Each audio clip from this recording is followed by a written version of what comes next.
shattered. Shalia Roll from our Northern Service has tonight's top story. What appears to be a peaceful resolution at the home is the subject of a whole ordeal as drama unfolded at the home away from home earlier today. Emotions were high at the home away from home care facility as the family members of Ingrid Carey gathered, hoping to take their loved one from the facility. Things intensifying as the sister of Ingrid Carey, Sharon Thompson, showed proof that she had the power of attorney over her sister since 2011. At first, it was a hassle as police officials took some time to authenticate the documents. Meantime, concerned residents gathered at the home to show support for the Carey family. I started the fight with one post, and I'm going to finish the fight with Miss Ingrid Carey being escorted out here with her loving family members. This opportunity again to drive this point home.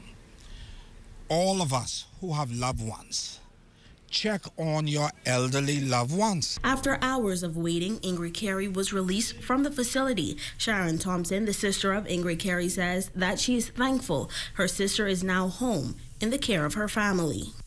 I would like to thank the public for coming out, and we also had a peaceful demonstration. I would like to say to you, God is real. Just hold on, and He comes through. Ingrid is out now, and we just have another step to deal with. Last night on the rundown, Murphy Knowles, the proprietor of Home Away from Home Elderly Care Facility, stated that she was not moving out of the home. But today, she had a change of heart. Change, actually, see, as a person, I believe in the higher power. And I believe in peace. I don't like war. I don't like conflict. I don't like people to come up against one another. Now, Murphy Knowles, the proprietor of Home Away from Home, has been given 1 week by the family to vacate this home. For the Bahamas Tonight, the Northern Edition, I'm Shalia. This Freeport-based story has ignited a reaction from numerous quarters of society, and tonight the health minister is weighing in about the overall care of our aging population.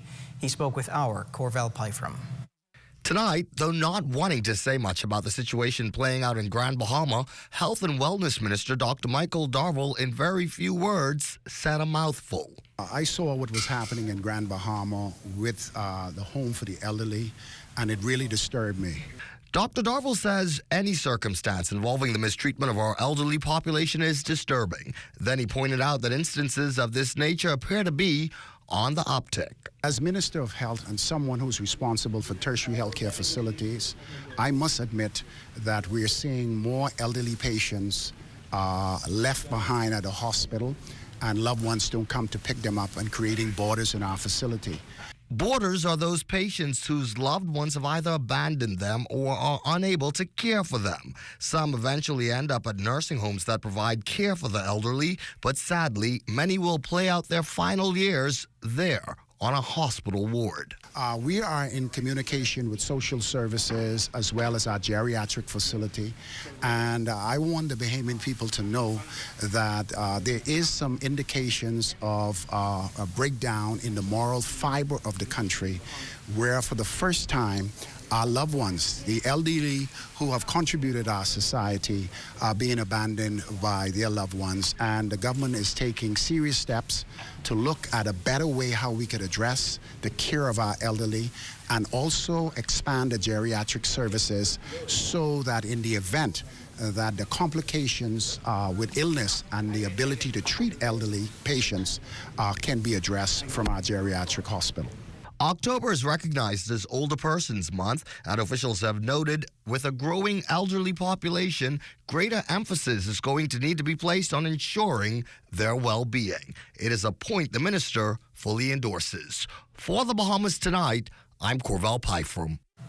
Social service staffers total over 300 people. While this may sound like a lot, its caseload is in the thousands, and this includes incidences of child abuse and domestic violence born out of what Social Services Assistant Director of Community Support, Shirley Kelly, calls a lot of bitter, angry, frustrated, and depressed people.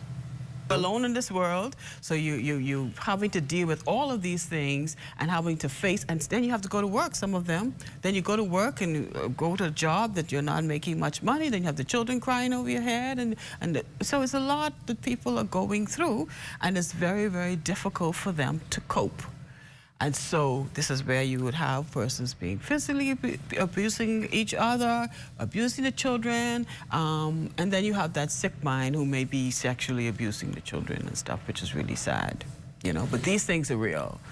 The social services executive is hoping clients of the temporary shelter program are mandated to complete sessions on financial planning, budgeting, family relations, and perhaps even self-esteem, while she and her team are tasked with pulling off the best of circumstances in the worst of times. The question is, who's there as a sounding board for them? For us, we have a psychiatrist who's assigned to our department. So persons who would be overwhelmed, etc., they can go ahead and get free counseling to that level. And for the individual social worker, well, I suppose that's your personal challenge for yourself. You've got to find a way to get your to keep yourself relief. going. Yeah, you go exercising, you go out to hang out. I have tried to find my ways to cope over the years. We would love for the Bahamian people to see the value in what we do. I mean, we do have persons that may not have had the best of experience, and we do apologize for that, but we want to make sure that our Bahamian people get what they deserve in this country.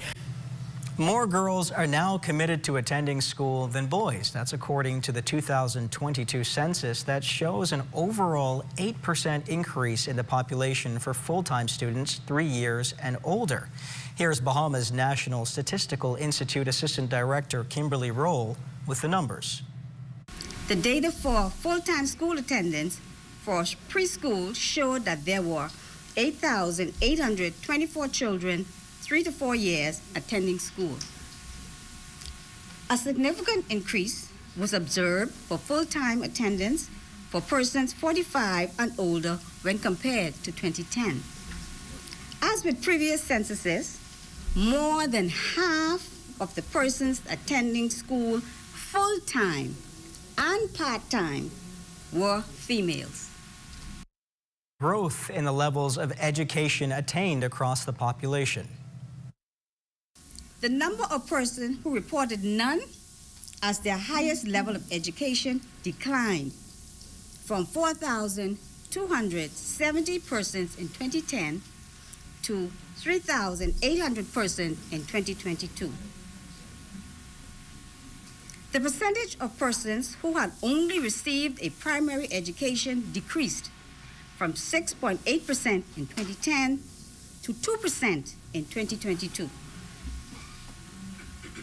Additionally, persons with secondary education as the highest level attained increased from 62% in 2010 to 68.4% in 2022. During the Commonwealth Heads of Government meeting over in Samoa, Prime Minister the Honorable Philip Davis raising several issues of importance to the Bahamas and the wider Caribbean during his meetup with UK Prime Minister Sir Keir Starmer. Prime Minister Davis also at the time reaffirmed that the UK remains a key ally and friend to small island developing states. We're told the discussions highlighted shared commitments to addressing the unique challenges faced by countries like the Bahamas and the importance of maintaining open dialogue and cooperation on global issues impacting the region. Prime Minister Davis also enjoying what Samoa has to offer. The Prime Minister sat with his Commonwealth counterparts during the official opening ceremony to hear remarks from head of the Commonwealth, His Majesty King Charles III, and Secretary General Right Honourable Baroness Patricia Scotland. Foreign Affairs Minister Fred Mitchell also attended the opening festivities. Commonwealth leaders meeting at the CHOGM shape Commonwealth policies and priorities on shared goals like development, democracy and peace, trade and economy, climate change and environment. This year's Commonwealth Heads of Government meeting ends tomorrow. As a part of his Commonwealth Heads of Government meeting schedule, Foreign Affairs Minister Fred Mitchell formalized diplomatic relations with the Seychelles through a signing of a joint communique this past Thursday. The Seychelles and the Bahamas share several common priorities, particularly in addressing climate change, advocating for the unique challenges of small island developing states and strengthening their participation in international organizations such as the Commonwealth and the United Nations. The Bahamas established diplomatic relations with Togo and Malawi. Minister Mitchell also led bilateral discussions with Deputy Prime Minister of Malta and Sir Denzil Douglas, former Prime Minister and now Foreign Minister of St. Kitts and Nevis. Still to come, prepare for Aviation Week. You're watching the Bahamas Tonight at 11. More news in just a moment. Hear that? If you listen closely, you can hear the heartbeat of a nation. That unique sound of a great country, pounding with colorful history, a rich culture, and unwavering ambition. When you look around, you recognize its pulse. The people who love to celebrate, who identify with triumph, a people who know how to be our brother's keeper. Commonwealth Bank, built by Bahamians, here for Bahamians, Bahamians helping Bahamians. This portion of the news is brought to you by Bahamas Striping Group of Companies. Healthcare professionals recently taking part in a one-day workshop meant to raise their level of awareness about the seriousness and alarming frequency of hospital-acquired infections. It comes as a part of events marking Infection Prevention and Control Week. Corvell Pyfrom has more. Hospital-acquired infections are a major health problem with significant impact on morbidity, mortality, and quality of life. However, a large proportion of these infections are preventable through effective infection prevention and control. This very issue pushed to the fore this week at the first ever National Infection Prevention and Control Workshop. Infection prevention and control is not merely a collection of guidelines. It is the very heartbeat of a safe and resilient healthcare system. Public Hospitals Authority Managing Director Dr. Abinat Roll encouraging healthcare professionals to embrace the fundamentals of infection prevention and control, noting its importance to the welfare of both providers and patients. It is the bedrock upon which we ensure that our hospitals and clinics remain sanctuaries of healing, not sources of harm. The workshop brought together more than 50 healthcare professionals from both the public and private healthcare systems for sessions on prevention of infectious diseases in healthcare institutions, sterilization of equipment, and environmental cleaning and hospital hygiene. It is important for us to always be mindful of the use of antibiotics, both at a local level and even at the hospital level, because we sometimes find with antimicrobial resistance, when we bring out the big guns, sometimes they're not responsive, and that means a very serious condition for the patient who's ill. For the Bahamas Tonight, I'm Corvell Pyfrom. In the event of a disaster or emergency, every airport must have a full plan in place to save lives. The Nassau Airport Development Company is mandated to stage a simulated full-scale emergency exercise every 2 years to test Lynden Pinling International Airport's resilience. Desmond Sonder has that story. LPIA's emergency response put to the test Thursday evening with a full-scale emergency drill. The role play involving passengers, airline crew, emergency response agencies, and airport employees evaluating the airport's emergency response during a crisis. Vice President of Operations for the Nassau Airport Development Company, Jonathan Hanna. We are required to test a full-scale exercise every 2 years, and so that's why we're out here tonight. We test the most demanding exercise, which is an aircraft accident, and that's why we want to come out and ensure that everybody knows their part, plays their role. Over 80 responders from the Royal Bahamas Police Force, the Civil Aviation Department, the National Emergency Agency, Emergency Medical Services, and the Airport Authority participated in the exercise. And what you're seeing playing out here, and it's a again, a coordinated effort between NAD and all these various agencies. And what you're seeing is months and months of hard work and preparatory work just to make sure that we coordinate with all of these various agencies to put on the exercise. And the exercise is here for us to learn in a controlled environment. Obviously, we want to make sure that there's no duplication of efforts, but also to make sure that if and when the actual event happens, that we are prepared and to minimize loss of life and any damage to any surrounding property. A number of leading international aviation agencies also giving a watchful eye to the exercise to see what works and identify areas for improvement. The Civil Aviation Authority plays a large role. They actually come out and look at all of the various elements, not only here at the site, but also in our Emergency Operations Center. And we also bring in, we work with a host airline. In this case, it was JetBlue. They bring in their evaluators, as well as we bring in third-party evaluators to look at all aspects of the emergency exercise, just again, to have that additional input. From all accounts, a smooth operation as LPIA's airport services were not negatively impacted. The next simulation exercise takes place 2026. Desmond Saunders, The Bahamas Tonight. Officials at the Department of Aviation announcing plans for the second annual Bahamas Aviation Week starting this Sunday, October 27th through November 1st, under the theme A Celebration of Aviation Partnerships. This week will highlight and recognize the contributions of the almost 4,000 team members directly employed throughout the domestic aviation sector. Director of Aviation, Dr. Kenneth Romer, boasts how this year's Aviation Week builds on the last.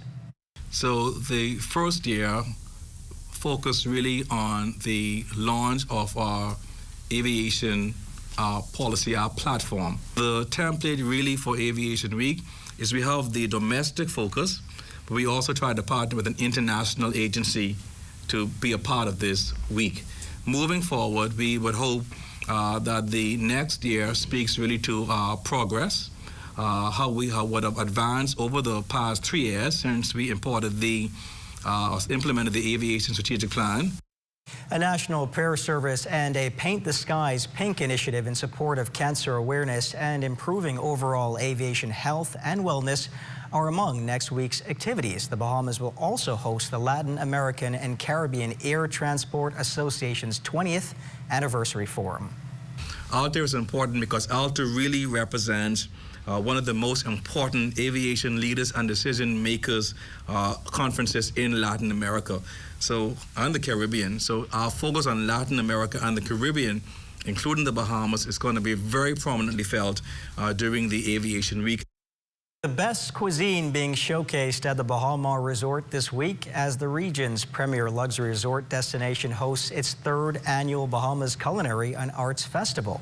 One of the activities was the highly anticipated Young Chefs Competition, which assembled aspiring high school and university student chefs, demonstrating their creativity and culinary prowess in a chop style challenge judged by celebrity chefs Carla Hall, Scott Conant, Marcus Samuelson, and Simeon Jr. Hall. The competition began in September with preliminary rounds culminated yesterday with 4 teams facing off in the ultimate culinary showdown. They had an hour to create a standout entree using pumpkin, New York strip steak, balsamic vinegar, goat cheese, and cauliflower. Rashad McKenzie from the University of the Bahamas and Darilia Cartwright from St. Anne's won the competition. The Cabinet Office announcing that Permanent Secretary Antoinette Thompson has died. The statement confirmed that the senior public servant attached to the office of the Prime Minister passed away this past Wednesday, October 23rd. The Cabinet Office declared that Thompson dedicated 43 years to the civil service, working in several ministries, and her dedication and service to the country will always be remembered.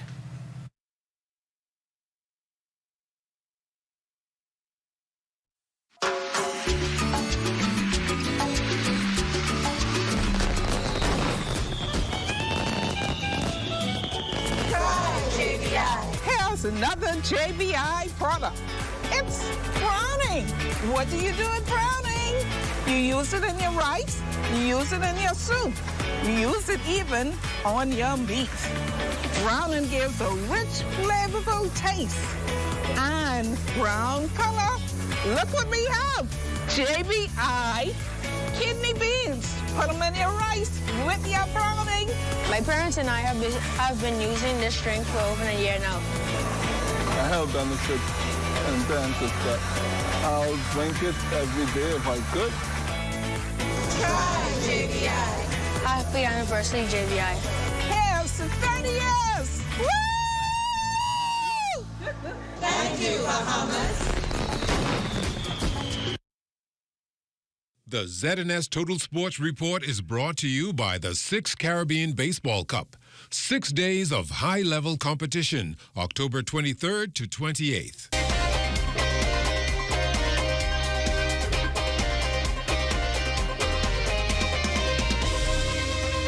Friday Late Night Sports. Thanks for tuning in. I'm Charles Fisher, Marcellus Hall. Busy all week with the Caribbean Baseball Cup. The Bahamas in a tough game last night against St. Martin. Well, day 3 of the 6th Caribbean Baseball Cup underway here at the Andre Rogers Baseball Diamond. Last night, Team Bahamas back in action going up against St. Martin, looking to stay undefeated at this very same event. Not going quite as planned, giving up 3 runs in the first and a couple of runs following that. Team Bahamas eventually going down by a score of 8-0 to fall to 1-1 in tournament play. Now, Albert Cartwright, who is the assistant coach for Team Bahamas, talked about what went wrong and what they have to do now to turn things around. Coming into the gate, everyone thought that this was the weaker team that we played. Obviously, they came together and they played as a team, put some balls in play, and that's going to carry on for the rest of the tournament. So I think as we go forward, we know we can't take any game for granted, and we just got to come out strong and play our game.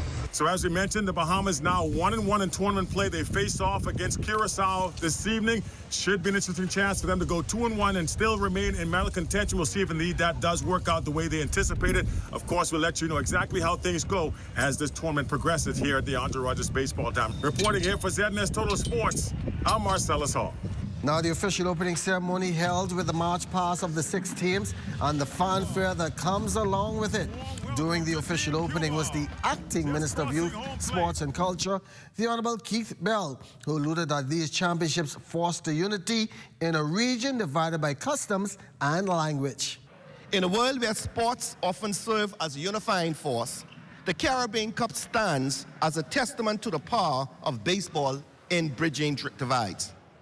By encouraging sportsmanship, teamwork, and mutual respect, the tournament promotes peace and understanding among neighboring nations.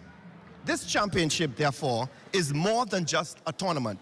It is a reflection of the Caribbean's unity, shared heritage, and a reminder of the immense potential that transcends borders. This event offers an opportunity to witness firsthand the fruits of years of dedication and hard work from the athletes who have trained and sacrificed to represent their countries with pride.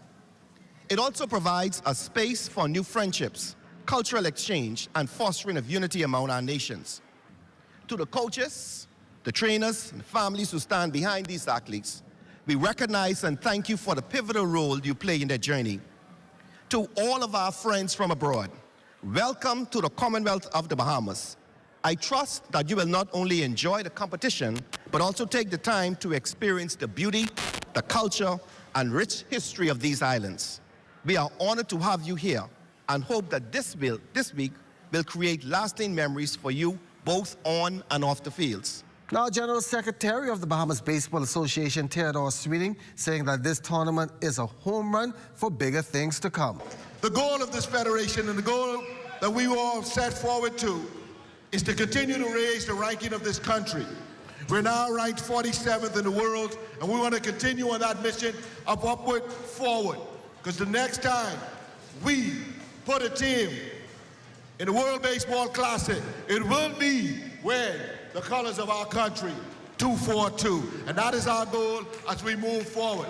We do not want to see our ball players playing on Great Britain. I see the men's national soccer team all done with the Nations Cup League play and eyes now on a bigger tournament, according to Bahamas Football Association Technical Director Bruce Swan. It's more or less preparation for World Cup qualifiers in June. We have 2 more matches, one against Grenada and one against, I think, is Costa Rica. So it's just preparation for that 2 matches in June, and then we go back into Nations League and try to qualify for League B in the international window, September, October, November. The good thing is that we're doing a good job. We're getting our players out to university, and once they're in the university league, getting them in September, October, November is just difficult during those international windows. Meantime, the Bahamas Bodybuilding and Fitness Federation really with the push now to get new persons into the sport after the novice and nationals not held due to the lack of competitors, and the Bahamas only able to field a 5-member team to the CAC Championships. President Wellington Katz says on moving forward. Full. We also have high school fitness too, so full novice. And also on board also now is we're getting back the Northern Bahamas because we're moving more on the Family Island, recruiting in the Northern Bahamas. I just talked to a few possible executives. They got probably appoint an executive team, and then in 3 months they'll have an election. Also the Southern Range in Andros. Also, we're going that far. It's simply just take a meeting and reaching out. I reach out them personally, and really, and there's some members who are there, and they're happy to be on board. And that's going to be it for Sports Friday. Thanks for watching, everybody. Have yourself a safe weekend.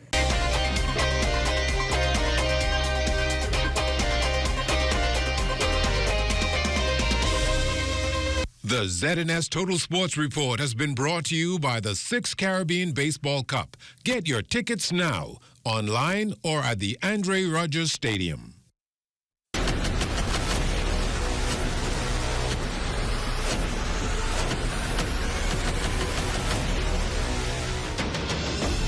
A decade ago, the Bahamas Striping Group of companies was birthed out of a passion to change the way we travel. From only a $5,000 grant, the tenacity and work ethic has propelled BSGC to one of the leading road management companies in the Caribbean. We pride ourselves on going the extra mile where others won't, through the use of our state-of-the-art equipment and our certified team. Although the success is commendable, the road has been long. Yet, the mission continues in striving to be a world-class organization ran by Bahamians for Bahamians. With the help of our experienced and hardworking team, we at the Bahamas Striping Group of Companies are committed to making a difference, one road at a time. It's time now for a weather check with Chief Meteorologist Basil Dean. Basil? Good evening, Royston. We have high pressure continues to dominate our weather with the winds out of the northeast, and they will slowly rotate more towards the east, and they will also be increasing over the next couple of days. So caution flags are in place for boaters in the northwestern islands, and for the southeast Bahamas, we will put an advisory in place for boaters by Sunday. And in the tropics, this area in the Caribbean Sea, yes, we continue to keep our eyes on it because we believe by the end of the month or early part of next month, some development could take place there, and it could possibly affect our weather, but we'll keep you posted. And as we look now at our temperatures around the family of islands, Marsh, Abaco at 80 degrees, Green Toll Key 78. 78 also in Freeport, Grand Bahama, the Berry Islands, and Alisal, Bimini at 81. 79 in Harbor Island, Roxanne, Eleuthera 82, 82 in Fresh Creek, Central Andros. As we take you a little further south, Camp Space, South Andros, and Black Point, Exuma at 83 degrees. Artistan, Cat Island, 81. San Salvador and Runquay reporting 82 degrees. Georgetown, Exuma 83. 82 again in Ragged Island, Clarence Town, Long Island, and Crooked Island. Betsy Bay, Magona 84. Acklands 81. 83 in the Turks and Caicos Islands. 85 in the Turks and Caicos Islands with Matitani, Nagua 83 degrees. And our satellite pictures showing that little troughing just to the south of the Turks and Caicos Islands and Inagua, and that firing up some showers there. But over the remainder of the Bahamas, we have near clear skies tonight as a result of that high pressure system. And forecast for tonight, it's going to look like this. Partly cloudy, breezy with a couple of showers, which will be brief. 74 degrees for your low temperature. And tomorrow, a bit windy with periods of clouds and sunshine. The high temperature tomorrow getting up to 84 degrees. And your extended weather forecast, beautiful weather through Sunday. Come Monday, we'll see some clouds roll in. By Tuesday, some showers developing as a result of a mid to upper level trough, which will move across the northwest Bahamas. Temperature-wise, not bad, keeping you in the mid-80s during the daytime and the low to mid-70s at nighttime. Royston. Thanks, Basil. Well, that does it for the Bahamas tonight at 11. Thank you for continuing to make ZNS your first choice for news and information. Only the sun covers the Bahamas better than ZNS. Thank you for watching, and have a good night. At the Office of the Prime Minister, I'm Devontae Hanna. This is ZNS.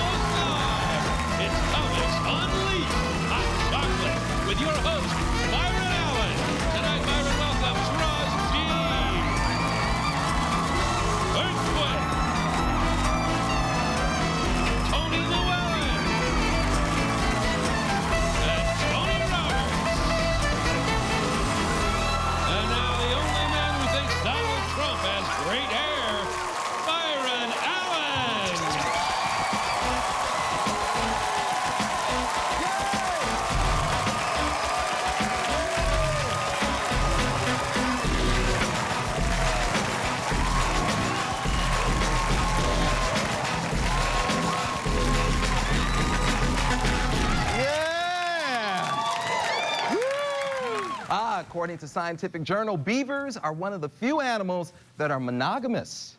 Yeah, ironically, most men find it hard to stick with one beaver. Say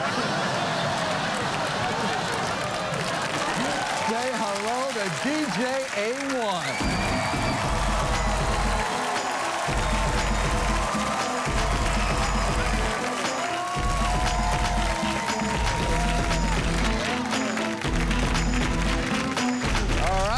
Well, this is Comics Unleashed Hot Chocolate, and we're going to set it off tonight. We got some funny people here. Get ready to meet Tony Llewellyn. What's up, y'all? What's up? What's up? What's happening? Tony Roberts. Yeah. Roz G. And Earthquake.